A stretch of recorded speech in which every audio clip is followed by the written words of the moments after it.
Through this series, we're going to walk through a financial series. You see all the monopoly money, you see all this stuff. If you're a guest with us for the first time, I want you to know this. What we do every service is we feel like we set the bar pretty high, let's just say that. We believe that God speaks in our service. We believe that's why we come. We come to have a conversation with God. Not because I'm God's mouthpiece or anything like that. It's because when we come together, we're going to sing to Him. That's what worship is all about. All those songs before, that's what that's about. We're going to sing to Him, but then we're going to open up God's book, God's Word, and we're going to dive into that. You can see in your bulletin, if you just take it out, there's an insert in there. It's got some Bible passages on there. It's got place for notes. We encourage you to take notes. So what we believe happens every time we come together is God speaks because we open up His Word. And at the end of the service, we're going to have a time where we can kind of speak back to God, respond back to God, continue that conversation. And the conversation we're going to have for several weeks is about finances. Now you may think, oh, this is not a fun one. This is not an exciting one. We're not excited about what we're going through. And we're using a tool, we're using a resource to go through it. That's a book right here called The ABCs of Financial Freedom. It's not the book mentioned up there. It's this book right here. Now I want to, before we kind of dive into this series, I want to explain how we use this book. Because anytime we walk through a series or anytime we walk through any topic, this is our number one authority, the Bible, God's Word. Now we're using this book, and you may think, okay, so what's going on here? Are we preaching this book? No, we're preaching this book, and we're using this book to help us.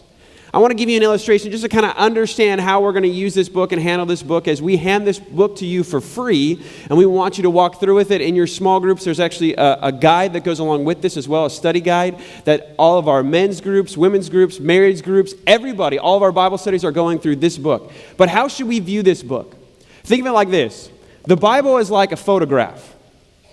It's like you're looking at a landscape, and the landscape is God's truth, God's revelation. What the Bible is like a photograph of that landscape. It gives you a true view without any distortion or any Instagram filters applied. It is 100% God's Word. Well, what's a book? What's this resource? What's this tool? The landscape is still the same. They're still looking at God's truth, but instead of a photograph, it's more like a painting. What's a painting? The artist and the photographer are looking at the same thing. They're looking at the same landscape, the same truth.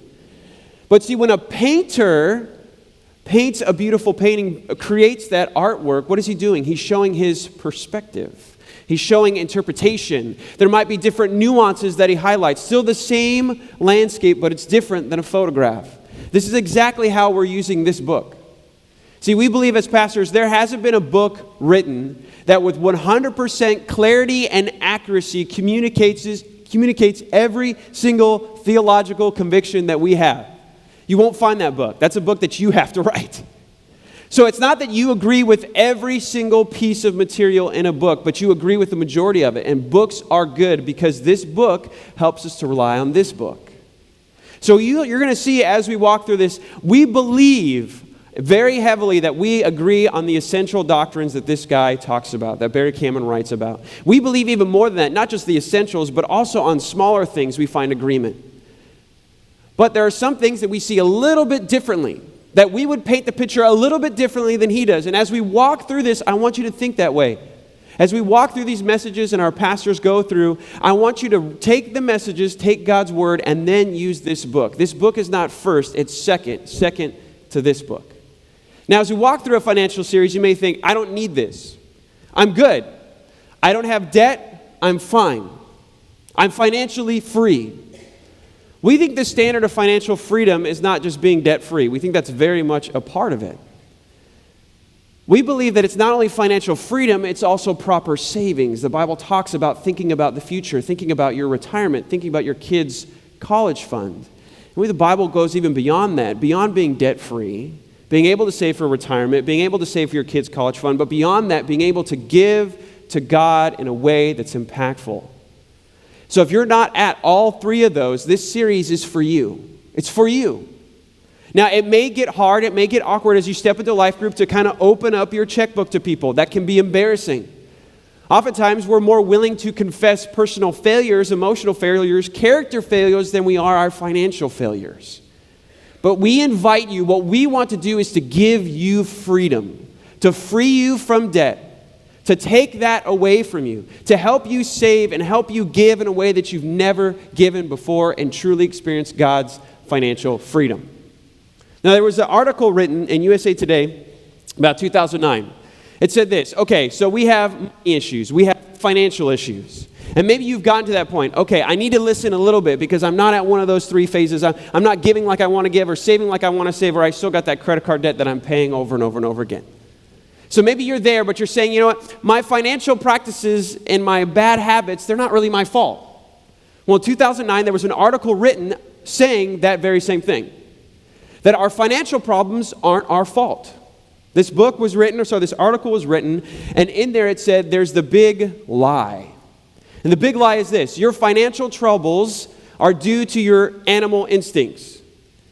That basically when you are handling your finances, you're thinking about a purchase, what happens is your mind doesn't operate as much, your intellect doesn't operate as much, you more spend out of emotions, and so that's not your fault.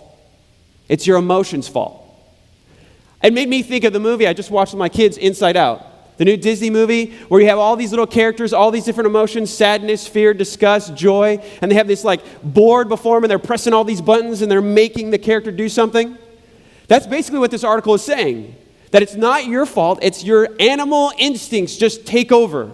You become a primate when you see something that you want to purchase. Now I think we all know that's really silly. And I don't agree with that article in that way. I think our finances are our problem. They're our situation. We are supposed to manage it. To say it's just animal instinct, I think, is an insult to us. It's an insult because we can think. We're not a bunch of monkeys with a wallet and some money in our hands. That's not who we are. But I do agree with the article in this. I do believe it's an internal problem. I think if we really boil it down, money starts at the heart. In fact, take it out of your bulletin. You're going to see your passages on there. You're going to see a place to take notes. What I want you to do is take out that piece of paper, and it's going to say big idea on there. Every time we come together, and you'll get used to this practice if you keep visiting with us and hanging out with us, we always have a big idea. Flip your page over so one side has the passages, the other side has some more notes. On the big idea, I want you to write this. Money starts with the heart. Money starts with the heart. If we're really going to get our finances in a good way, if we're really going to experience financial freedom, we have to start with the beginning, and we have to start with the heart. Because really handling the outward things are just symptoms. They're just symptoms. Really inside we have to handle the heart first, and that's the hardest part, really. I mean, to stop buying things is one thing. To change your budget is another thing. But unless you change the heart, those practices won't last. If at the end of this series you say, okay, all I've done is I've cut up my credit card, all I've done is rearrange my budget and change some numbers, if that's all you've done, let me tell you, it will not last. It's just like weight loss, right? Taking a diet pill for 3 months might work.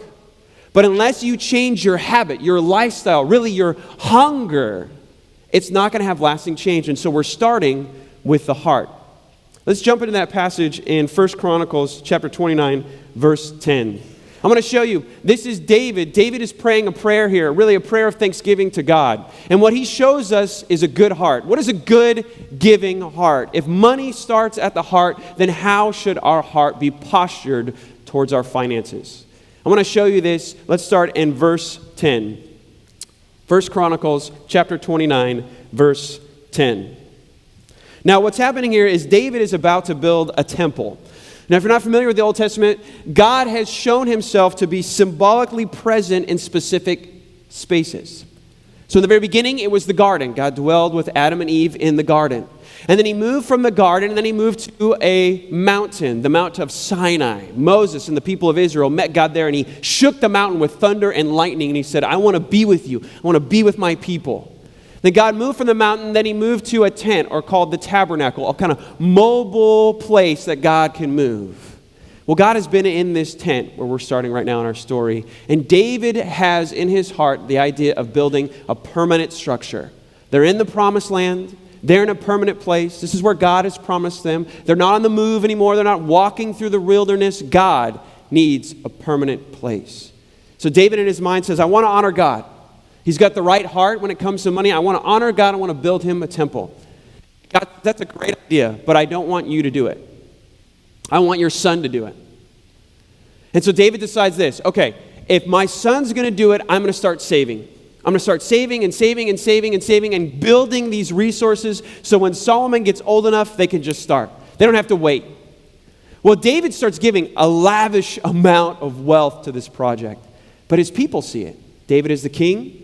The people follow, and they start giving, and then something really strange happens. What the Bible describes in 1 Chronicles is kind of a scene where David is looking at all of the gifts that have been brought in. He looks at the gifts that he's given. His people have responded. They have given. Now think about that moment just right there. When you're given a gift, who do you write the thank you card to? The giver, right? If you go to a wedding, just went to a wedding last night, when I signed a card, put it in the box, they're going to, well, most likely, they're going to send me back a gift unless they don't like it. They're going to send me back, not a gift, sorry, a thank you card. Or maybe they'll return my gift because they don't like it. That's fine. But that's what usually happens. A thank you card goes to the giver. So if you think, if David is looking at all the gifts he's given, he's looking at all the people and what they've given, if David's going to be thankful, who's he going to be thankful to? His people. That's not the case. Let me show you this. In 1 Chronicles chapter 29, starting in verse 10, it says this. Therefore David blessed the Lord. He's writing the thank you card to God. Wait a second, David. God hasn't given the money didn't fall like the manna did from heaven. Or the quail from heaven. It didn't fall out of the sky. This came from people's pocketbooks. This came from their hand. David, shouldn't you thank them? No, but he thanks God. Why? Because at the heart of what David believes is an idea of ownership and stewardship. Let me show you this. First, ownership. Who really owns everything? Look at how he thanks God. Verse 10. Therefore David blessed the Lord in the presence of all the assembly. And David said, Blessed are you, O Lord, the God of Israel, our Father forever and ever. Yours, O Lord, who has possession? God does. Yours, O Lord, is the greatness and the power and the glory and the victory and the majesty. For all that is in the heavens and is in the earth is yours. Yours is the kingdom of the Lord. You are exalted as head above all. Both riches and honor come from you.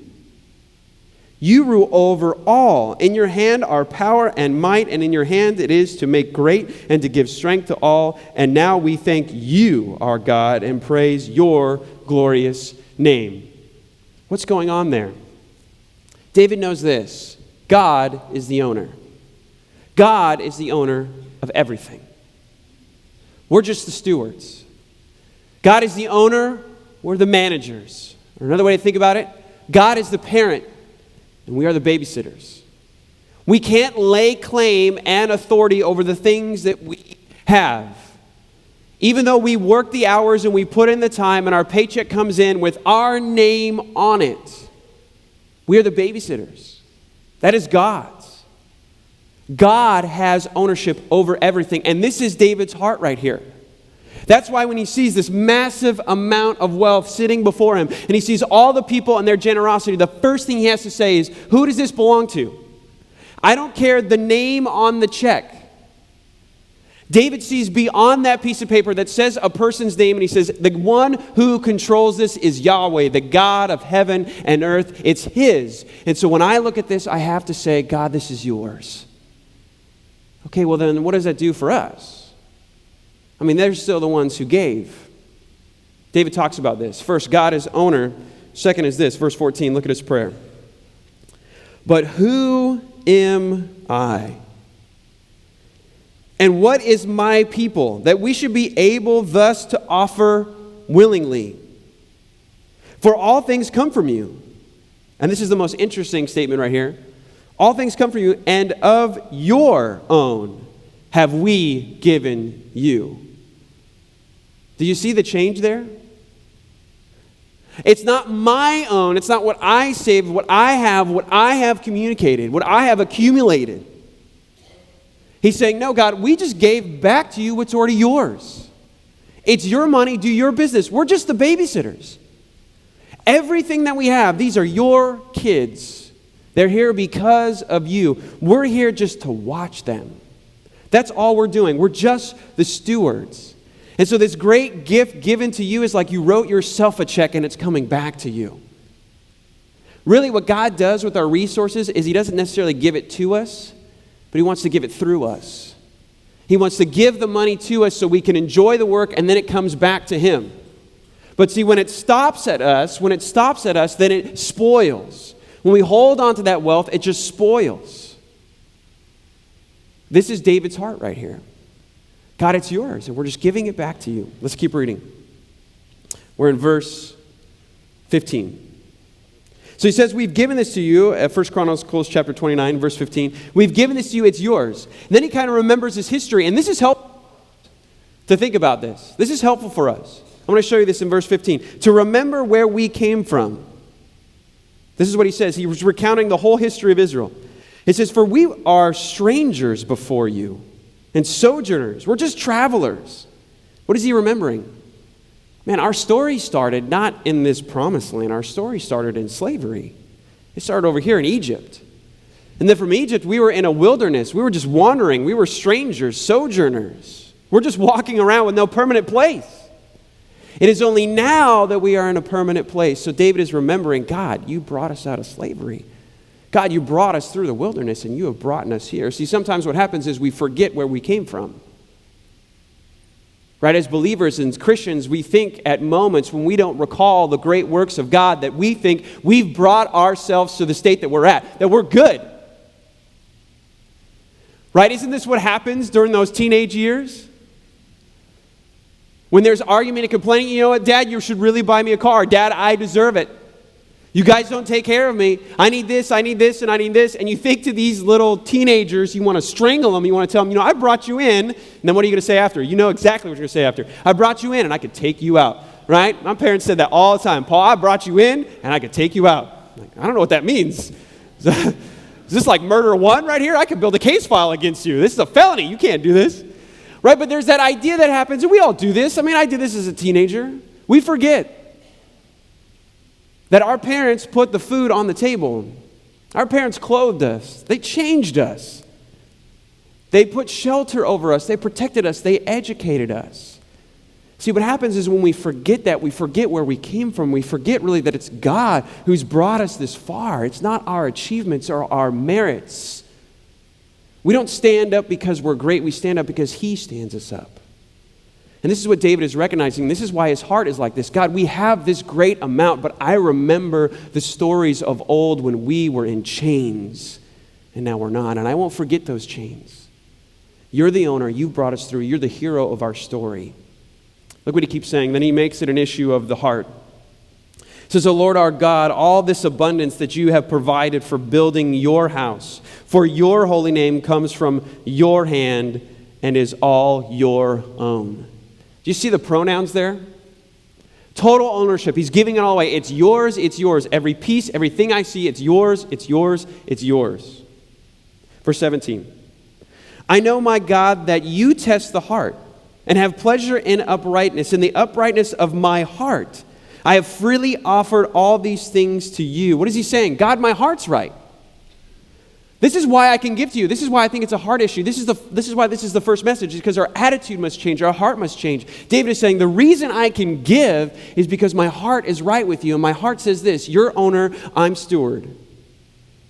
You're the father, I'm the babysitter. He keeps going, and he prays for this. Says his heart's right. I have freely offered all these things to you, and now I have seen your people who are present here offering freely and joyously to you. O Lord, the God of Abraham, Isaac, and Israel, our father, keep forever such purposes and thoughts in our hearts. God is saying, look at this great gift. Or David is saying, look at this great gift. Look at this. Look at what the people are doing. Their hearts are right. And then David prays, God, keep that heart right.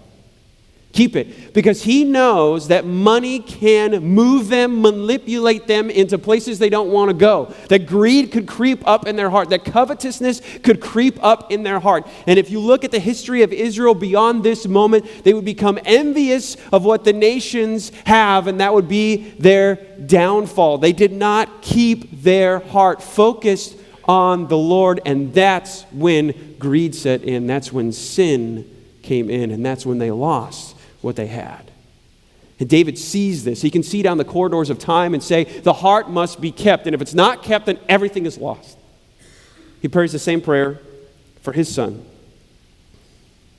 Look at verse 19. Grant to Solomon, my son, because Solomon's about to inherit a large amount of money, a huge financial windfall, all these resources that David has accumulated for this project.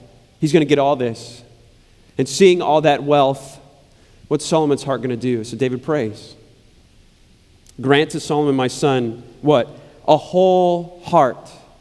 He doesn't pray really for wisdom or financial wisdom. Make him a great mathematician. Let him understand the algorithms of mutual funds. He doesn't say that. Right? Our money management isn't about mathematics. It's about what? Our heart. It's not our understanding of how to diversify and how to get stocks that pay dividends. It's not about that. It's not about market management. It's about what? Heart management. Keep Solomon with a whole heart, that he may keep your commandments, your testimonies, and your statutes, performing all, that you may build the place for which I have made provision. So if money starts at the heart, and that's where it is, I want you to flip to the backside of your bulletin here. As I was thinking through this and we're walking through this, I thought, you know what, as we're starting this off and kicking this off, we need to lay a good foundation. And the good foundation is one of a good attitude. It's one of a good heart. That money starts at the heart, and we're going to acknowledge, God, you're owner, I'm steward. God, you're the parent, and I'm the babysitter. But I thought, okay, God, maybe that's not where people are at. Maybe that's not where we're at. And so David's heart's right here, but where are we at to make that step over here? And I think 5 attitude changes need to happen. I want to go through these with you. And you may find one of them is where you're at. And again, just in your own mind, in your own heart, what I want you to do is ask yourself this question: where is my heart?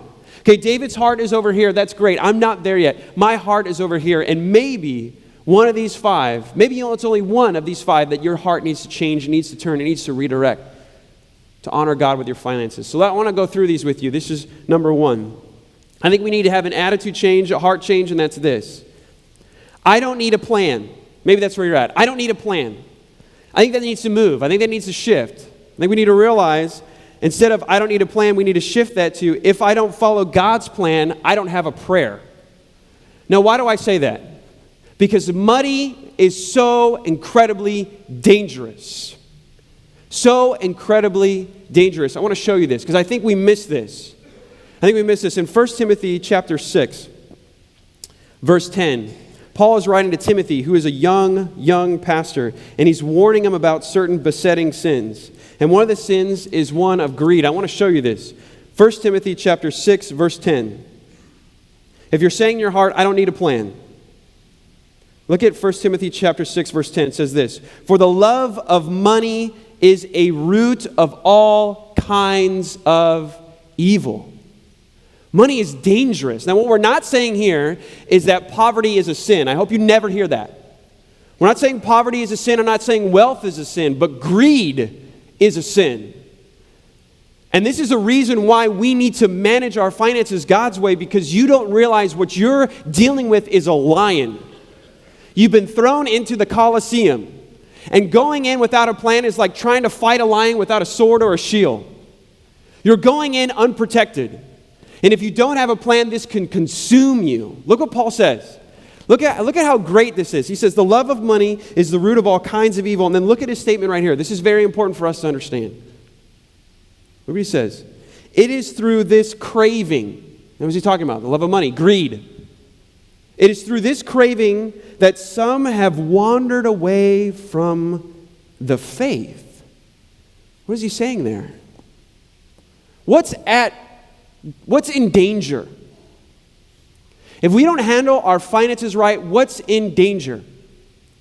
Our very faith is in danger. Paul is saying to this young pastor, tell your people, warn your people, be very careful. Money is a vicious enemy. It is a lion that you must tame. And if you do not, it will devour you, and it could even shipwreck your faith. You may believe that you were a believer and you were good with God. You were okay. You got baptized. But you kept pushing off this idea of having a financial plan. You keep pushing off this idea, and what happens is money leads you away. Not that you have much or you have little, but the love of that money moves you away, and then what happens? You lose your faith. Proving yourself not to be an unbeliever, proving yourself not to be a true believer from the very beginning. This is what's at stake. It's not just that you'll have enough savings, that you'll have ample amount of funds for vacation. That's when we're not trying to achieve that. Those are good things. Those are peripheral things. What's at stake here is your very faith. If you don't manage this, this can overtake you. This is why Jesus would say to his disciples, it is hard for a rich man to get in the kingdom of heaven.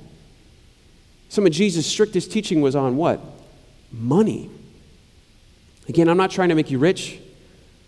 I'm trying to tell you that poverty is a sin, but I'm telling you that greed is. And if you don't put your finances in order, you can be overtaken. So do you need a plan? Everybody needs a plan. Because we are dealing with a lion. And to go in unprotected is to be foolish. Look at the second one. What I do with my money is my business. I think that needs to change. What I do with my money is my business. That needs to change to what I do with God's money is God's business. Think about David. I mean, this is easy in 1 Chronicles chapter 29. He totally debunks this idea. He looks at all of his wealth, all of it. And none of us in this room will probably ever have as much wealth amassed like David and his son Solomon. Yet even these great wealthy men said what? God, this is all yours. It's not my money to do with it my way. God has given us his money to do what? His work. David sees all the wealth that's been accumulated, all the great gifts for this people, and what is he going to do? He's going to build a temple. God, I want to do your work. Jesus is a similar teaching in Matthew chapter 25. Jesus talks about a manager who's given out talents, which is an increment of money. He says he gives 5 talents to one, 2 talents to another, and 1 talent to the other. God has made an investment in all of us with talents, gifts, and finances. All the resources at your disposal are a gift from God, and you know what he expects? You use his resources for his work. Because that manager comes back in Jesus' parable in Matthew chapter 25. He comes back for a report, and the one who had 5 gives back 5 more. And the manager says, great job. And the one who has 2 gives back 2 more. But the one who has 1 does nothing with it. Sat on his resources. Gave no return for the investment God gave. He kept God's money, didn't do God's work. And you know what happens to him? He receives judgment for it. God has made an investment in all of us, and he wants us to use his money for his work. Let's look at the third one. There's nothing I can do. Maybe you're staring at your finances and you're looking at student loan debt, and you're thinking, there's no way. This is a mountain I cannot climb. Paul, I don't care if I eat sack lunches, walk to work every day. There's no way I can destroy this mountain of debt. I get that. When we stare at finances, we feel very small. Maybe you're staring at a huge amount of debt. And you're saying to yourself, there's nothing I can do. I think that needs to change to there's nothing God can't do. I think here what I'm admitting to this is we have to punt. Right? In football, when the offense cannot get down the field, what do? They punt. They just kick the ball, whatever. It's out of our hands now. Some of you may have to do this with your finances. You may have to punt. You have to stare at the mountain of debt and say, okay, I can't do it. That's a great place to be. I think of Moses before he's about to go to God's people and tell them that God has a plan to deliver them. Before he goes to Pharaoh, Moses, this great leader in the book of Exodus, is talking to God and says, God, I can't do it. Gives him the same exact excuse. He says, God, there's no way. I don't have the abilities. I can't speak. I'm not eloquent. You want me to lead people?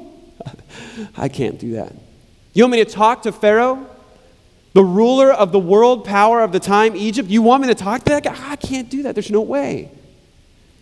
See, the funny thing is Moses is having a dialogue with God. Moses, a creature made to speak. He's got vocal cords. He has a voice box. He's making his appeal to God, saying, you can't speak through me.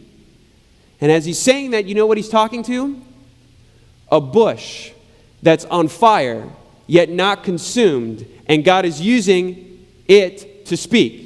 A bush on fire that has no vocal cords or vocal box. It's not created to talk. The creature that's created to talk says, you can't talk through me, when God is speaking through a bush that's on fire that can't talk, wasn't made to talk. And you know what God says to Moses? God says, do you know who I am? I make the deaf. I make the mute. I'm God. If I can use a bush that's on fire yet not consumed, I can use you.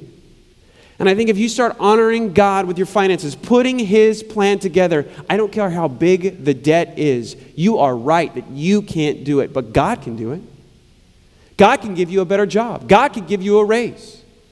God can send in generosity and move on the hearts of His people to help you. God can do those things. Realize the arena that you're stepping into. You're not going into the boxing ring just yourself. Your coach happens to be the creator of the universe who spins quasars and cosmos on his pinky. You think Visa intimidates him? MasterCard intimidates him? A mortgage intimidates him? Please. He's the God who spoke creation to existence without anything. Just stare up at the sky when you think your debt is too high. Look up at the stars and know who's in your corner. You can do it. The fourth thing is this. Giving to get something. That attitude. Giving to get something. And there's an important passage that I think oftentimes is not taught correctly in the Scriptures. You're probably going to see as we walk through this is there are times where you're going to see TV preachers and they're going to make you some promises. Give me $10, and God is going to take that seed, and He's going to give you 100. If you give me 10,000, God will give you 100,000. Let me tell you right now, that is not the series you're in. We're never going to teach that, ever. That attitude of giving to get something needs to change to giving for no other reason than I love God. If you have your Bible, I want you to invite you to jump into 2 Corinthians chapter 9. 2 Corinthians chapter 9. I just want to read this to you. And this to me, I think, is a sad thing. I mean, when I think preaching and being a pastor is a very important task. And I think it's a very honorable task to be a part of, but it's also a very dangerous one because people listen to what you're saying. And there are people on TV, and I'm not going to name names, who are going to tell you things that are wrong. The Bible will call those false teachers. And here's one of their things. This is really their racket, their Ponzi scheme, if you will. The only one who gets rich in sending a TV preacher money is the TV preacher. He's on the top of the pyramid scheme. He's on the top of the Ponzi scheme. Give to me, God will make you rich. No, give to me and he'll get rich. Let me show you the verse that they so wildly misinterpret. This is in 2 Corinthians chapter 9, verse 6. It says this, the point is this. And he's talking about giving, collecting up a fund to help out the needy in the city of Jerusalem.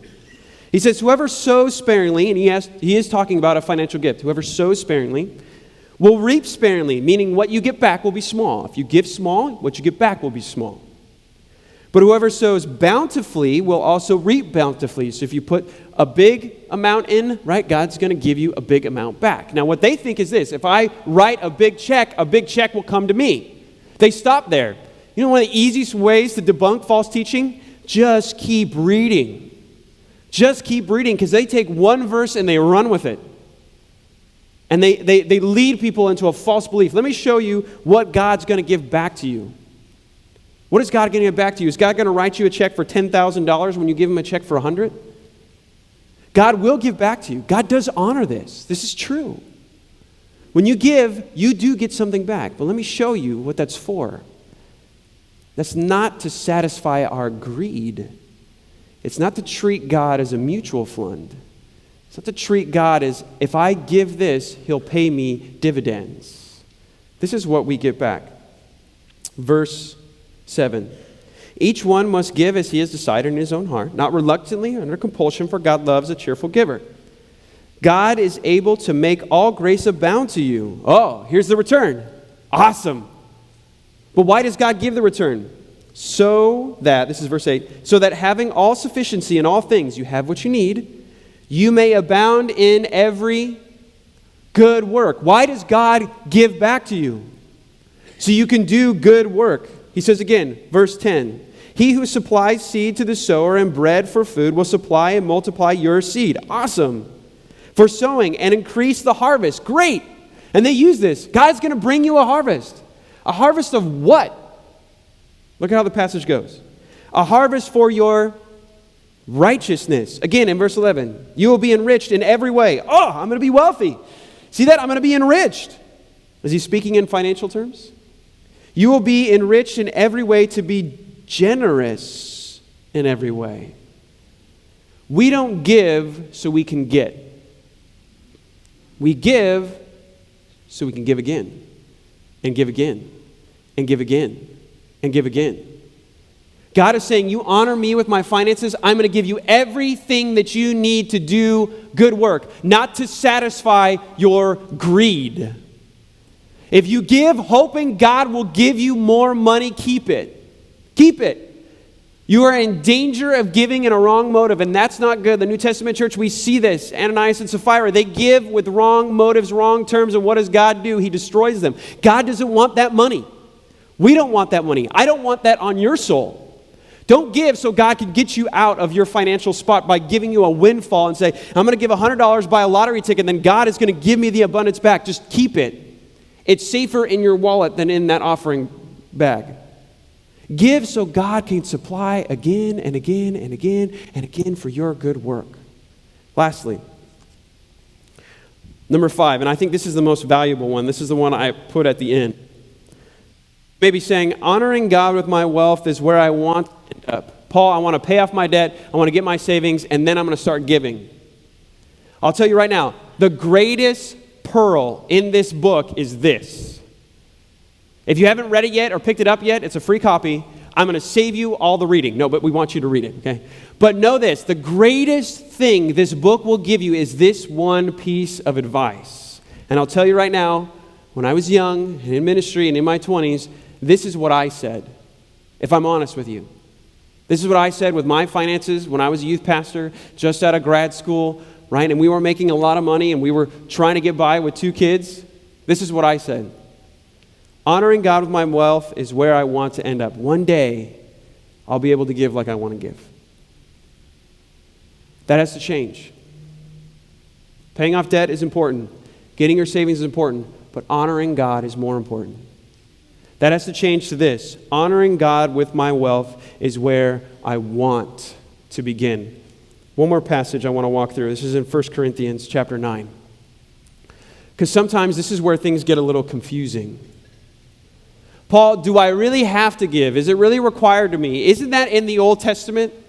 Oftentimes we hear this, and if you've been a believer for a long time and you've walked through maybe the entire Bible and you know the Old Testament, you know that in the Old Testament there was a thing called the tithe, which people gave 10% to help out the priest because the priests didn't get an income. They didn't work in the fields. They worked in the temple. They did the spiritual work for the nation of Israel. So when people came in to participate in that spiritual work, they got 1/10 of their income or resources or food or grain. But Paul, we're not under the Old Testament anymore, and you're right. Paul, we're not under the Old Covenant anymore, you're right. Paul, we're not Jews in Israel, you're right. But does that mean we throw that away? Because oftentimes what happens is I don't have to give. In the New Testament, we don't have to give. The Bible says, whatever we decide in our heart, then give, right? Well, in that passage, when it says God wants you to give what you've decided in your heart, he's talking about a special offering. He's talking about a relief offering, a special gift, a one-time thing. To apply that to all of our giving, I don't think is correct. But does that mean, Paul, we're under the Old Testament, we follow the Old Testament law like Old Testament people? No. Let me give you a helpful phrase, because I can't unpack all the complexities of that. Let me give you a helpful phrase when we look at the Old Testament. It's this. We are not under the Old Testament, but we are informed by the Old Testament. We're not under it. We don't obey it like we are Israelites in Israel under the Old Covenant. But now, in the New Testament, does that mean we throw it out? We take our Bible and say, look, I can save myself 600 pages of reading, rip it out and say the Old Testament's just going to be over there. No, we're informed by the Old Testament. Let me show you how Paul talks about this when it comes to giving. This is in 1 Corinthians chapter 9, starting with verse 8. He says, "But I say these things on human authority?" He's asking a question. "Does not the law say the same thing?" He's talking about the law of Moses. This is 1 Corinthians chapter 9, verse 8.